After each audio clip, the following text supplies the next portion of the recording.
Chapter 1. The guests had long since departed.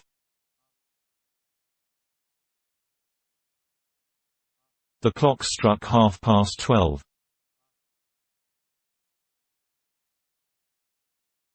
There remained in the room only the host, Sergei Nikolaevich, and Vladimir Petrovich.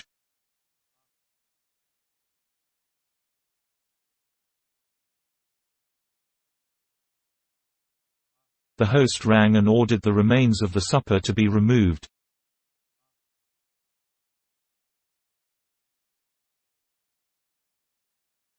"So then, the matter is settled," he said, ensconcing himself more deeply in his armchair, and lighting a cigar. "Each of us is to narrate the history of his first love.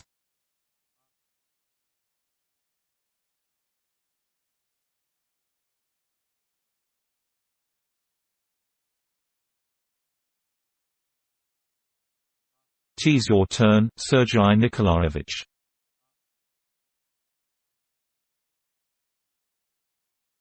Sergei Nikolaevich, a rather corpulent man, with a plump, fair-skinned face, first looked at the host, then raised his eyes to the ceiling.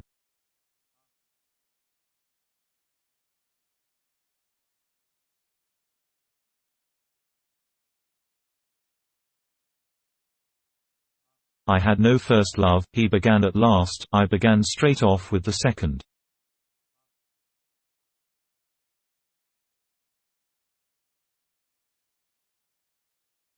"How was that?" "Very simply.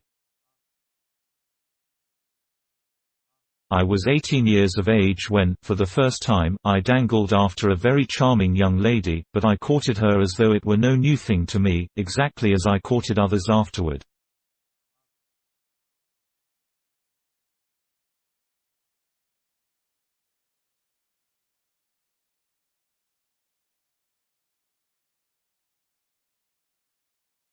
To tell the truth, I fell in love, for the first and last time, at the age of 6, with my nurse, but that is a very long time ago.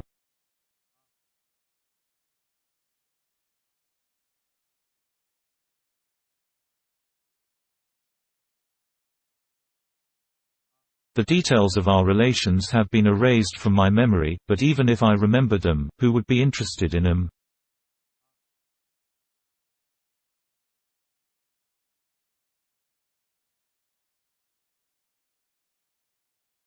Then what are we to do?" began the host.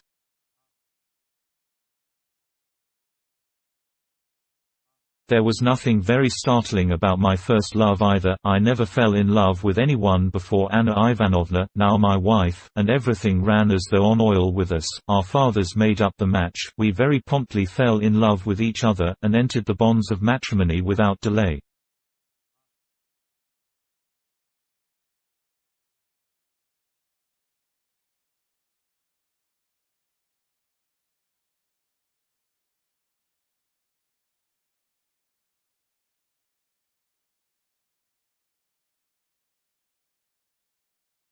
My story can be told in 2 words.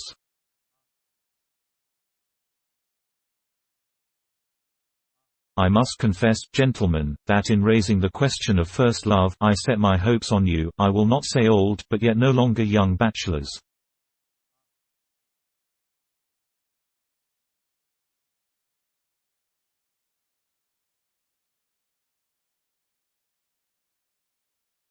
Will not you divert us with something, Vladimir Petrovich?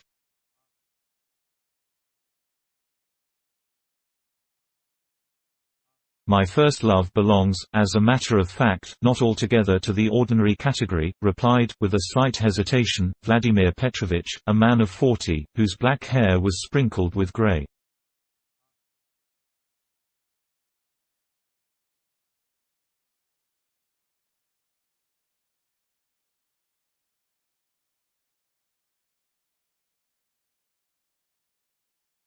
"Ah," said the host and Sergei Nikolaevich in one breath.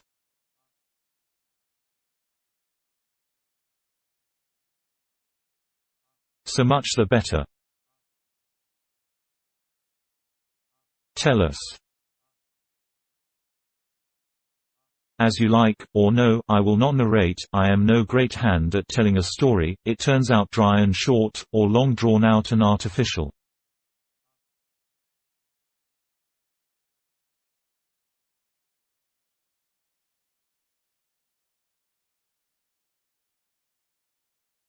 But if you will permit me, I will write down all that I remember in a notebook, and will read it aloud to you.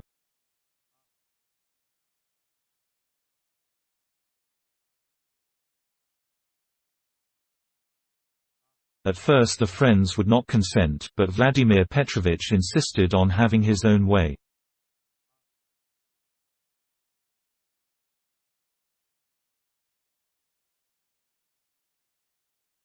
A fortnight later they came together again, and Vladimir Sergeyevich kept his promise.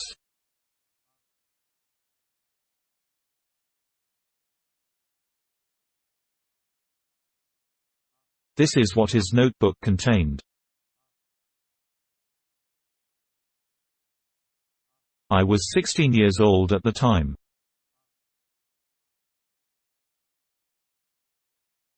The affair took place in the summer of 1833.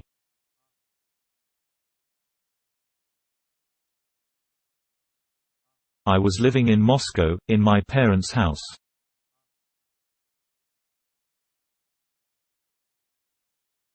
They had hired a villa near the Kaluga barrier, opposite the Neskuchny Park.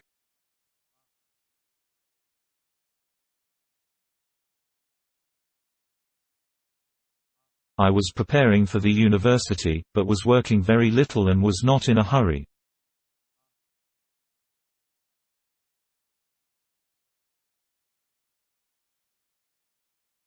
No one restricted my freedom. I had done whatever I pleased ever since I had parted with my last French governor, who was utterly unable to reconcile himself to the thought that he had fallen like a bomb, comme une bombe, into Russia, and with a stubborn expression on his face, wallowed in bed for whole days at a time.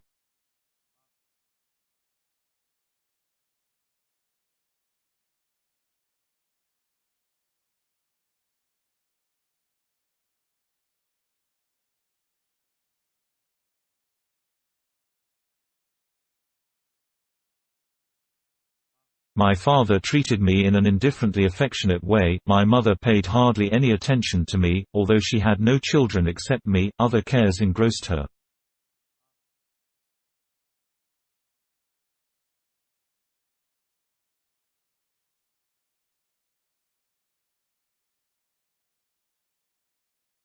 My father, still a young man and very handsome, had married her from calculation. She was 10 years older than he.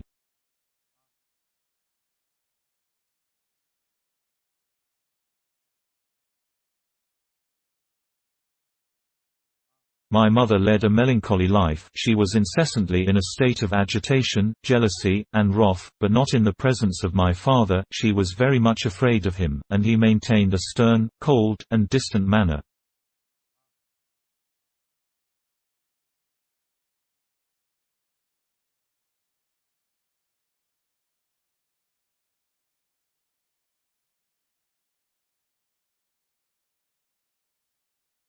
I have never seen a man more exquisitely calm, self-confident, and self-controlled.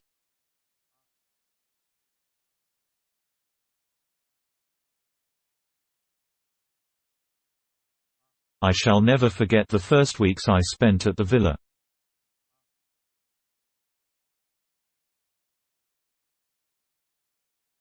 The weather was magnificent. We had left town the 9th of May, on St. Nicholas's Day.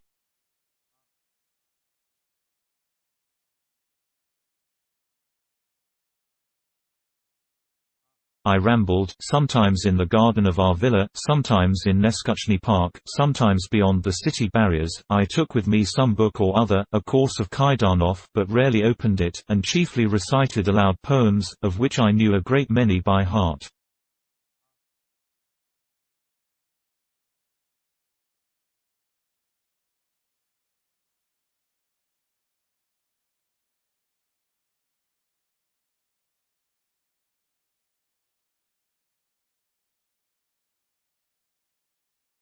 The blood was fermenting in me, and my heart was aching, so sweetly and absurdly. I was always waiting for something, shrinking at something, and wondering at everything, and was all ready for anything at a moment's notice.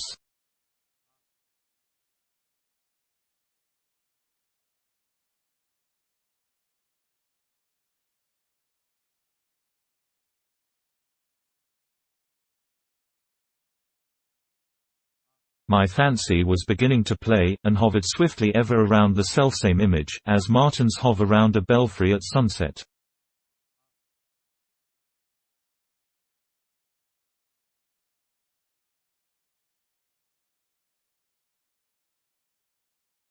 But even athwart my tears and athwart the melancholy, inspired now by a melodious verse, now by the beauty of the evening, there peered forth, like grass in springtime, the joyous sensation of young, bubbling life.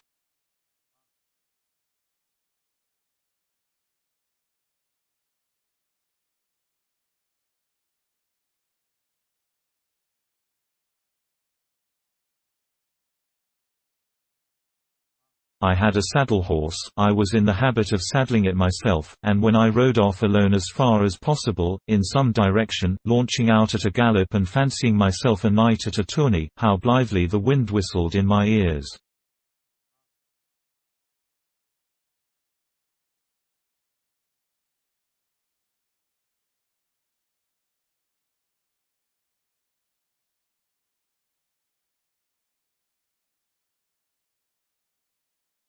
Or, turning my face skyward, I welcomed its beaming light and azure into my open soul.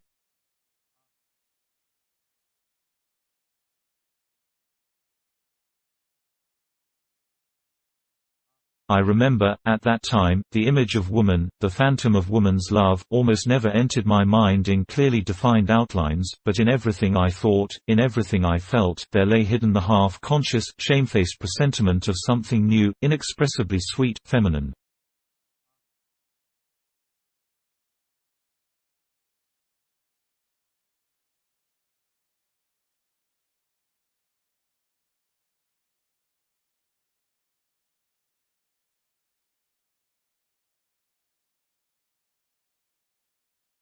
This presentiment, this expectation permeated my whole being, I breathed it, it coursed through my veins in every drop of blood, it was fated to be speedily realized.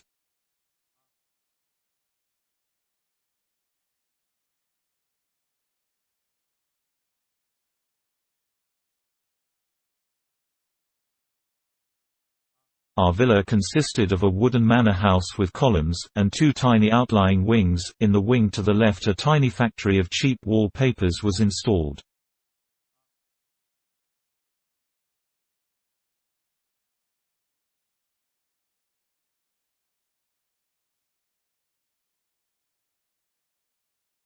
More than once I went thither to watch how half a score of gaunt, dishevelled young fellows in dirty smocks and with tipsy faces were incessantly galloping about at the wooden levers which jammed down the square blocks of the press, and in that manner, by the weight of their puny bodies, printed the motley-hued patterns of the wall papers.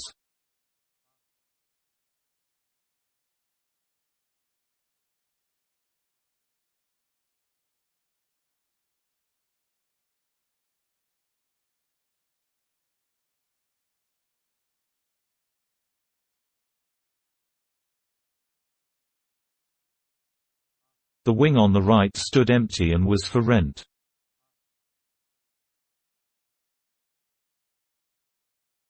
One day, 3 weeks after the 9th of May, the shutters on the windows of this wing were opened, and women's faces made their appearance in them. Some family or other had moved into it.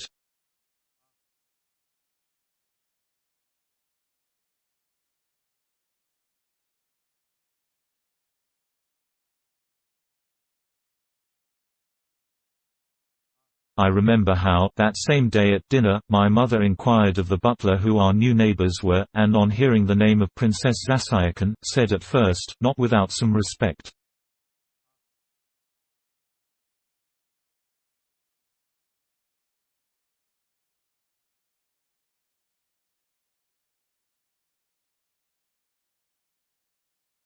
"Ah, a princess," and then she added,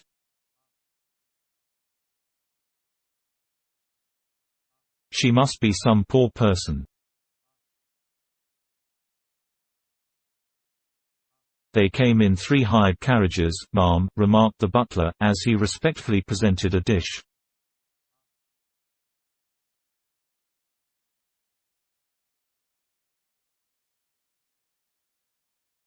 They have no carriage of their own, ma'am, and the furniture is of the very plainest sort.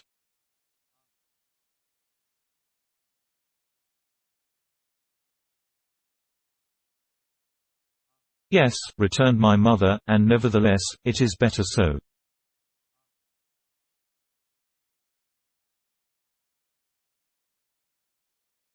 My father shot a cold glance at her. She subsided into silence.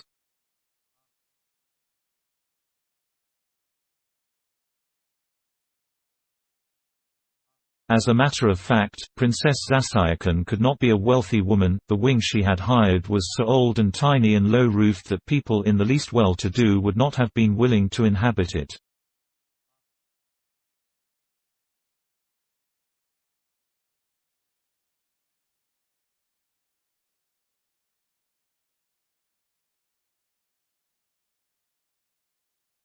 However, I let this go in at one ear and out at the other.